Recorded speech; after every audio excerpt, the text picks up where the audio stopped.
Is the cancellation of Prodigy just the beginning of a much bigger problem for both Star Trek and Paramount? Welcome to SciTrek, your sci-fi TV movie channel.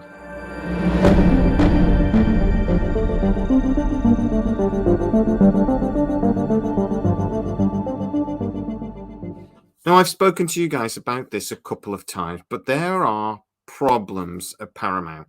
They owe a crap load of money.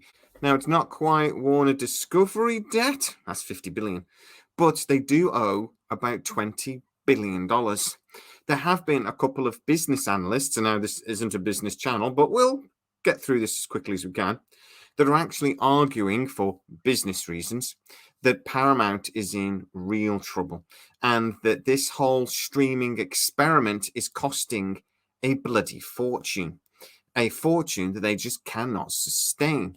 So Paramount Plus is an entity that is currently in 27 different countries around the world, may have to go if the company as a whole is going to survive. They're even arguing that within 2 years, Paramount itself is going to have to be broken up and sold off into different bits because of the problems that it's having. Now, we all know there are too many streaming services. And even though they've all got brilliant content, most of them, they're just too expensive. Most people maybe have two, whereas 12 months, 24 months ago, we were having maybe 4 or 5. It's just too expensive, and considering the cost of living crisis, it cannot continue. Now, all the streaming services, except Apple are cash rich, they haven't got a problem, but all of the other streaming services and even Disney are having to cut back. Now, Disney recently announced that it was removing a load of content from its servers so that Disney Plus was going to have a lot less stuff on it. Why did they do that? Because having stuff on the servers they don't own, basically requires rental. They have to pay for it. And by removing as much stuff as they did, they saved themselves nearly $500 million. Now, Paramount are having to do the same. Prodigy, which I'd love to talk about in a minute and why I think it got cancelled, has been cancelled. But it's not just been cancelled, it's been removed from the server with a bunch of other stuff. Now, why did this happen? For the same reason it happened at Disney. Paramount are having to cut costs. It's not just about saving money on future productions, even though they're going to have to do that as well. It's actually about cutting the costs of actually putting all this stuff on servers that serve a worldwide audience. Now, I did a video about a month ago talking to you about how Star Trek is possibly in a little bit of trouble. Now, I have a couple of sources that work at Paramount that talk to me about this. They actually are not the biggest fan of Alex Kurtzman's project. Now, I don't personally have a problem with most of New Trek. I don't like bits. I would prefer they spent a little less time on special effects and a little more time on actually getting the stories right. But other than that, I actually quite enjoy Strange New Worlds. I love Lower Decks. I loved Prodigy. I am gutted it got cancelled. And I am in two minds about Discovery. I like it sometimes. I don't like it others. I'm in two minds about future plans. I don't want to see Star Trek 90210. It doesn't interest me in the slightest. But the TV movie with Michelle Yeoh, Section 31, does excite me. And I am told that we will be getting a Stargate Legacy type project, that story will be continuing. But I am here to talk about a few realities that a lot of Trekkies don't like. The reality is that Paramount Plus is potentially a failing experiment. It just does not have enough subscribers to sustain it. Paramount has mounting debts. And really, if it wasn't for the success of Maverick last year, the situation would be even worse. And at Paramount, there are executives that, one, do not like the contract that they currently have with Secret Hideout, and for two, don't think that Secret Hideout has actually done the best job with Star Trek that they could have done. And perhaps they should be looking to remove Star Trek from Secret Hideout and maybe bring it within CBS Studios or find a new partner. Now, that gets complicated because Secret Hideout do actually have rights. They have a contract, etc., and they own certain elements of the Star Trek franchise, or at least they own certain elements of what they've produced through the Star Trek franchise. So my source tells me, look, it's not as easy as just sacking Alex Kurtzman. That's just not how this works. But there is mechanisms in place to maybe sideways step some of the Star Trek stuff and get it into other people's hands. And in the video that I mentioned that I did a couple of weeks ago, I said really that Strange New World's success was vitally important.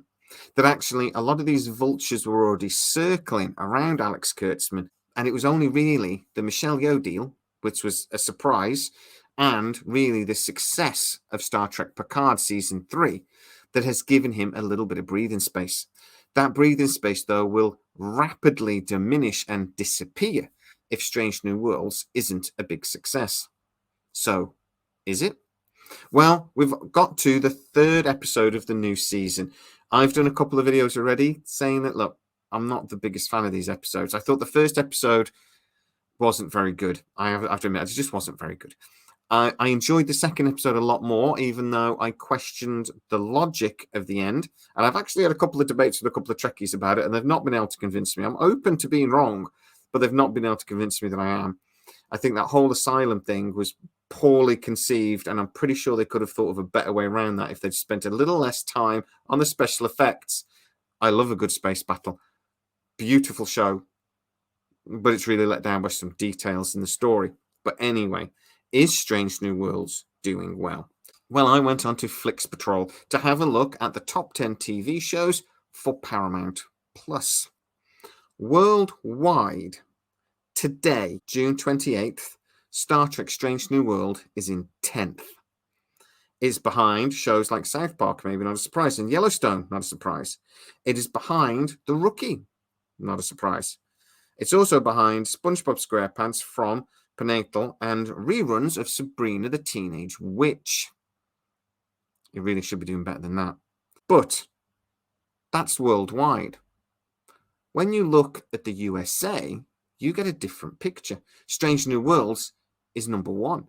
It's number 1 today. It was number 1 last week. It was number 1 the week before. Only the Tulsa King starring Sylvester Stallone is even getting close to it. And actually, if you look at the numbers for the United Kingdom, they're similar. It's not quite as popular. I believe it's in like 2nd and 3rd place over here in the UK, but still top of the charts for Paramount. So for them, a success. It really doesn't matter how many people are watching it. It only matters that it's the number 1 show for Paramount right now. The problem is that around the rest of the world, it's at 9 or 10. And that drags down the worldwide audience. Now, I don't know why this isn't popular in France or even Australia, which is English speaking, but it isn't. It's not being watched. It's barely getting into the top 10. That's a problem for a show that costs as much as this show costs to make. Now, that is a big problem for Star Trek moving forwards. Cost. As I've already discussed, Paramount desperately needs to save money. They have already said 2023 is going to be the peak of spending, and from now on, they will be spending a lot less. Investors are actually demanding it. And they're going to look at a show that costs anything from $7 to $11 million an episode to produce and thinking, we need to spend a lot less. A series of Strange New Worlds costs upwards in the region of $100 million. And if the show isn't even getting into the top 10 in 25 of the countries you show it in, that's a problem. So look, Prodigy, I think, had some conceptual problems, and that's why it has been cancelled. I was not particularly surprised. I'm surprised that they've removed it from the service so rapidly, especially considering they've already actually produced the 2nd season. I thought they would at least show them, get the views, and then maybe move it, unless there's a deal to actually sell it to somebody else, which again, I'm going to come back to in a minute. But I actually genuinely think Prodigy was conceived poorly. It was a TV show for kids, aimed directly at kids, put onto a kids' network initially.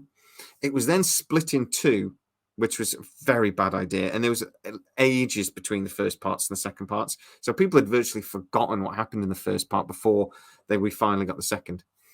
But also, it had loads and loads of references from a TV show that's 20 years old. Now, I actually mentioned this to a Trekkie, and they disagreed with me. They said, no, it didn't. It stood up on its own because those relationships, etc., were explained. And I would actually say to them, watch it again, but put yourself into a child's mind. Constantly think about, would a child that hasn't watched Voyager understand that reference? Because I am telling you, that's how I thought about it when I watched it. And it was constant. There was constant references that I'm just thinking, anybody who hasn't watched Voyager doesn't get that. And also more than that, the relationship between Janeway and Chakotay. Now, yeah, okay, it is mentioned that she wants to save Chakotay and she has a strong feeling for him, but it's not really explained why.